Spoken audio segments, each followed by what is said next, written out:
I go through all the motions and follow all the church's teachings as best I can. But I'm having sincere problems trusting God, loving Him and loving others, and freeing myself from hatred, pride, and depression, despite a lot of counseling. I desire to be a saint. How can I change the path my heart and soul are on? I feel like I keep running into walls, despite my regular Mass attendance and my prayer life. All right, now that's a good, honest statement from a good, honest person. You know what that reveals to me? The very fact that you're so honest and you say, I want to be a saint, shows me that you're not as far away as you think. What you are encountering is the normal struggles of all those who are striving for holiness. Okay, what should you do? I have trouble, here's the problem. I have trouble trusting God. Let me teach you a little thing. I have trouble, people say I have trouble trusting God. I have trouble with humility. I have trouble with forgiveness. All these things. Remember this. All of these things. Here, I'm giving you a principle. You can solve a million problems with this principle. All of these things, here's how you approach them. They are an act of the will. Trust, like love or forgiveness, is an act of the will, a decision, not a feeling. Not a feeling.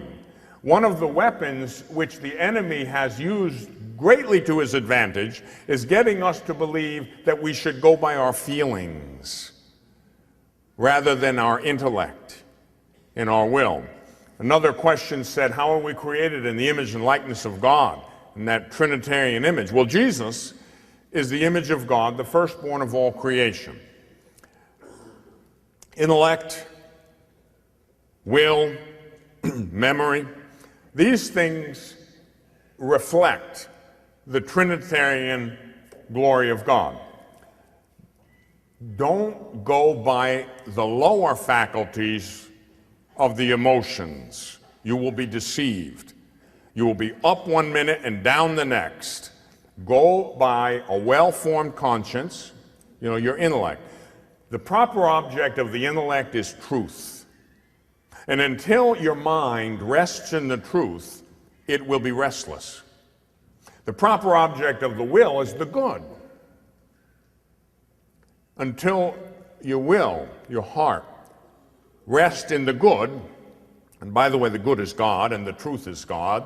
These are names for God. Like St. Augustine said, our hearts are restless, O Lord, until they rest in Thee. Your mind is made for truth, your heart is made for the good, your mind is made for God, your heart is made for God, your will is made for God. Until you rest in God, you can't rest. You'll be tormented.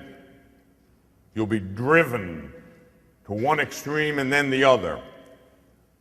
Emotions have to be under the control of a well-formed conscience, a well-formed mind, and a will rooted in God that's strong enough through the power of grace to resist evil and to do good. Until you do that, if you're driven by emotion, you can't win. You can't win. Okay, so that's something you have to